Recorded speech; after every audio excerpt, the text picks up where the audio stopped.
Being explainer channel में आपका स्वागत है। आज मैं 1972 में रिलीज हुई फिस्ट्स ऑफ फ्यूरी फिल्म की कहानी बताने जा रहा हूँ। फिल्म की कहानी उस समय की है जब चीन का कुछ हिस्सा जापान के कब्जे में था।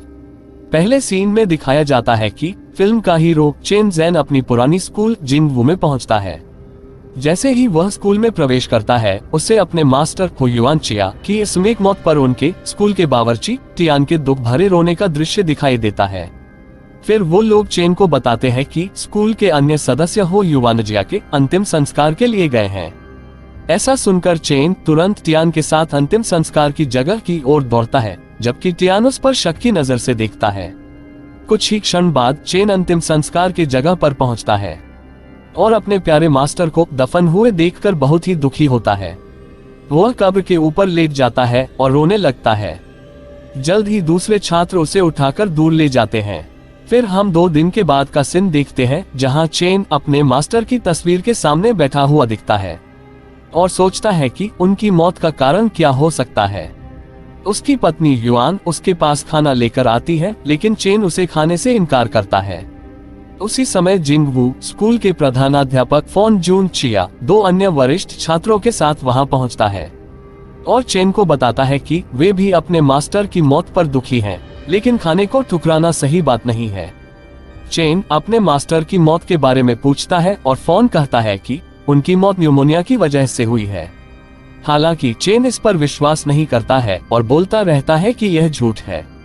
अगले दिन जब पूरा स्कूल अपने महान मास्टर को याद और उनका सम्मान कर रहे होते हैं, तब हांगकांग जिले के जापानी डोजो के लोग आकर कार्यक्रम में हस्तक्षेप करते हैं। जापानी डोजो के ग्रांड मास्टर सुजुकी के भाषा को ट्रांसलेट करने के लिए वुजेन आगे बढ़ता है और उनकी डोजो तकनीकों को नीचा दिखाने लगता है। वो बताता है कि चीनी लोगों को डोजो का ज्ञान नहीं होता है और चीनी लोग कमजोर रहते हैं। इसके बाद वो तोहफे में एक बोर्ड देता है जिसमें चीनी लोगों के लिए कुछ अपमानजनक शब्द लिखे होते हैं। जब फॉन उसे चले जाने के लिए कहता है, तब वो बताता है कि वह तभी जाएगा जब कोई उनके लोगों को हरा सकेगा। ये सुनकर चेन गुस्से में आता है और हांगकांग के लोगों पर हमला करने की कोशिश करता है, लेकिन फॉन उसे रोकता है और उसे याद दिलाता है कि उनके मास्टर ने उन्हें गुस्से में हिंसा नहीं करना ये सिखाया था। वो चीनी लोगों को पूरा शहर छोड़ने की धमकी देते हुए स्कूल से निकल जाता है। अगले सीन में चेन अकेले हांगकांग डोजो में जाता है, जहां वो वही बोर्ड लेकर जाता है जिसे वू ने जिंगवू स्कूल को तोहफे में दिया था। वहां उसे हांगकांग के स्टूडेंट डोजो का अभ्यास करते हुए दिखते हैं और वो उन्हें एक मुकाबले के लिए चुनौती देता है। इसके सुनते ही हांगकांग डोजो के प्रमुख प्रशिक्षक योशिदा हंसते हैं और उसके एक स्टूडेंट को लड़ने भेजते हैं। चेन को आश्चर्य होता है जब वह आसानी से छात्र को हरा देता है, जिससे योशिदा मजबूर हो जाता है और वो और ज्यादा स्टूडेंट भेजता है। चेन अकेला फाइट करता है और वो हर एक को आसानी से अपनी चमकदार और शक्तिशाली डोजोहारों से हरा देता है। सभी छात्र हार जाने के बाद योशिदा खुद आगे आता है और चेन से लड़ने के लिए उठता है, लेकिन हैरानी की बात है ये होती है कि वो भी हार जाता है। आखिरकार चेन कागज को फाड़कर उसके मास्टर के लिए अपमानजनक शब्दों को छांटता है और हांगकांग के स्टूडेंट को इसे चबाने के लिए कहता है। डरा हुआ वो चेन को जाते समय नजदीक से देखता है। जब चेन अकेले ही उनके सभी स्टूडेंट को हरा देता है, उसके थोड़ी देर बाद वो और योशिदा को दिखाया जाता है। इसको सुनकर सुजुकी गुस्से में आता है और योशिदा और उसके लोगों को जिंगवू स्कूल को पूरी तरह से नष्ट करने के लिए जाने के लिए आदेश देता है। अगले सीन में चेन एक पार्क में प्रवेश करने की कोशिश करता है, लेकिन प्रवेश द्वार पर खड़ा गार्ड उसे रोकता है। वह चेन को एक सूचना बोर्ड दिखाता है जिसमें कुत्तों और चीनी लोगों को पार्क में प्रवेश करने से रोकने का निषेध होता है। उसी समय एक महिला को गार्ड उसके पालतू कुत्ते के साथ पार्क में प्रवेश की अनुमति देता है, लेकिन चेन को पार्क में जाने से मना कर देता है। जब चेन गार्ड के साथ बातें कर रहा होता है, तब वहां कुछ जापानी लोग आते हैं और उनमें से एक चेन की बेइज्जती करता है और उसे कहता है कि अगर पार्क में जाना चाहता है तो कुत्ते के जैसा बर्ताव करे। इस अपमान के वजह से चेन को गुस्सा आता है और जापानी लोगों पर हमला करता है और सूचना बोर्ड को तोड़ता है। इसे देखकर गार्ड सीटी बजाता है ताकि मदद के लिए किसी को बुलाया जा सके, लेकिन हंगामा देखने वाले लोग चेन की मदद करके उसे बचा लेते हैं। फिर हमें जिंगवू स्कूल का सीन दिखाया जाता है, जहां योशिदा और वू अपने लोगों के साथ स्कूल में घुसता है।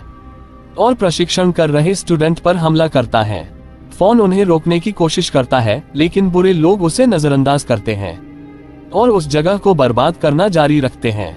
योशिदा हो की तस्वीर को नष्ट करने के लिए निकालता है, तो जिंगवू स्कूल के तीसरे सबसे बड़े स्टूडेंट शू उसे छीन लेता है और इसे नष्ट होने से बचा लेता है।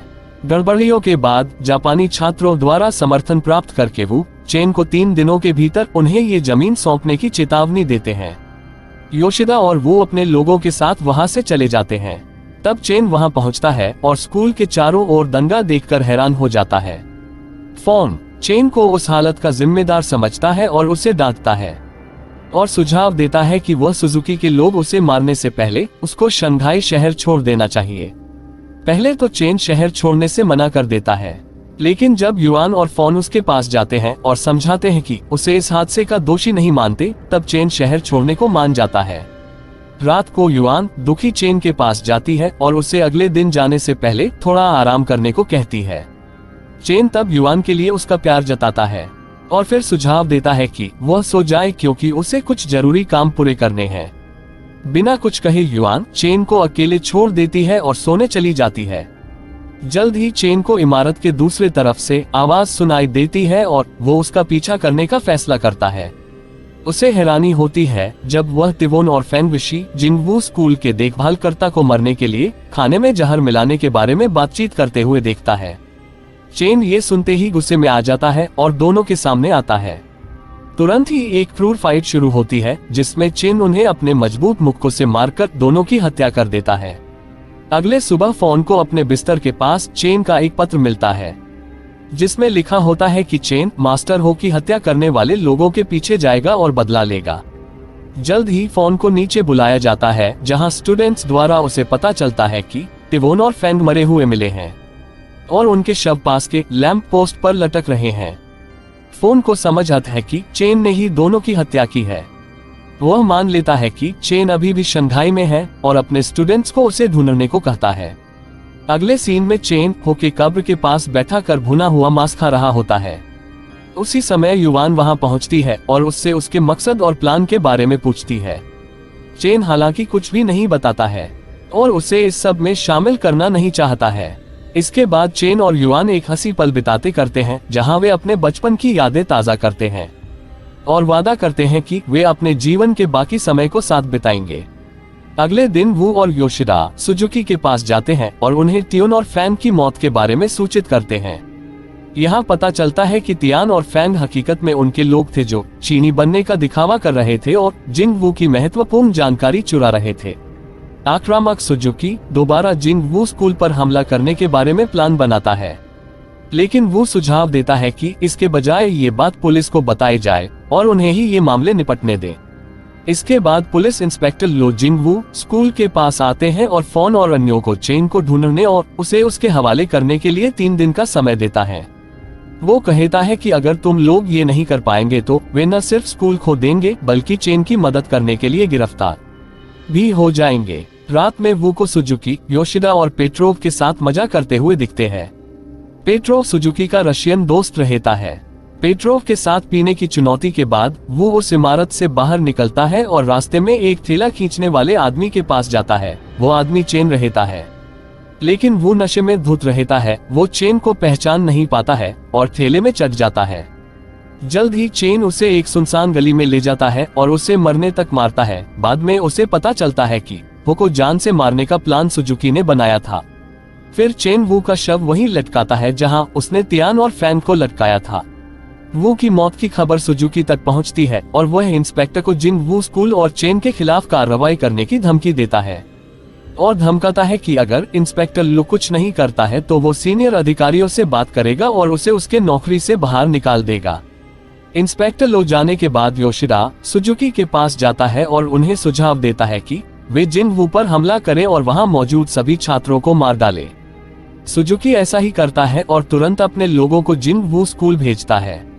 अगले सीन में इंस्पेक्टर लो जिंगवू स्कूल पर पहुंचता है और फोन से कहता है कि चेन को उन्हें सौंप दे या फिर उन्हें बहुत समस्या का सामना करना पड़ेगा। हालांकि फोन ये कहता है कि उन्हें चेन के बारे में कुछ पता नहीं है, लेकिन वे अपनी पूरी कोशिश कर रहे हैं उसे ढूंढने की। इसे सुनकर लो उन्हें चेन का पता लगाने के लिए एक आखिरी दिन देता है। इसी बीच युआन सीढ़ियों पर खड़ी होकर मौजूदा हालत को समझती है और जान जाती है कि हालत बिगड़ गए है। वह फोन को कॉल करती है और उसे बताती है कि उसे पता है चेन कहाँ है। रात के बाद फोन युआन और जिंगवू के अन्य छात्र हो की कब्र के आसपास दिखाई देते हैं। वो लोग चेन को ढूंढते हैं और उसके आने का इंतजार कर रहे हैं। उसी समय चेन हांगकांग स्कूल में प्रवेश करता है और वहां मौजूद कुछ लोगों के साथ लड़ाई करना शुरू करता है। उन लोगों को हराता है और आगे बढ़कर योशिदा के साथ लड़ने के लिए जाता है। योशिदा एक तलवार के साथ लड़ता है, लेकिन उसे हैरानी होती है क्योंकि चेन नान चाकू निकालता है और उसकी तलवार को नष्ट कर देता है। उसकी तलवार को अंत में उससे मार देता है। उसकी मौत हो जाती है। इसके बाद वह सुजुकी के ऑफिस की ओर बढ़ता है, जहां उसे पेट्रोव से मुकाबला करना पड़ता है। चेन कुछ समय तक पेट्रोव के साथ लड़ता है और अंत में उसके गले पर मजबूत पंच से उससे भी मार गिराता है। आखिर में चेन सुजुकी को ढूंढ लेता है और उसके सिर पर ताकतवर किक से उसे मार देता है। उसी समय पर फोन और उसका ग्रुप जिंगवू स्कूल में लौटते हैं और वहां सभी स्टूडेंट्स को मरा या गंभीर रूप से घायल हुए देखते हैं। वहां शु फोन को बताता है कि सुजुकी के लोगों ने उन पर हमला किया है और इस जगह को नष्ट कर दिया है। कुछ ही समय बाद इंस्पेक्टर लो उस स्कूल पर पहुंचता है और फोन से चेन के बारे में पूछता है। फोन फिर लो को कहता है कि उसे चेन के बारे में कोई जानकारी नहीं है। इसे सुनकर लो उससे बताता है कि उसे जापानी कानून का पालन करते हुए उन लोगों को गिरफ्तार करेगा। इसी बीच चेन एक खिड़की से इंटर करता है और जब वो उस जगह पर मरे हुए छात्रों को देखता है तो उसका मनोबल टूट जाता है। जब वह सुनता है कि इंस्पेक्टर लो फोन और अन्य छात्रों को गिरफ्तार कर रहा है तो वो खुद आगे आता है। फिर चेन लो के साथ बातचीत करता और लो उसे यकीन दिलाता है कि अगर चेन आत्मसमर्पण करता है तो वो जिंगवू स्कूल की देखभाल करेगा।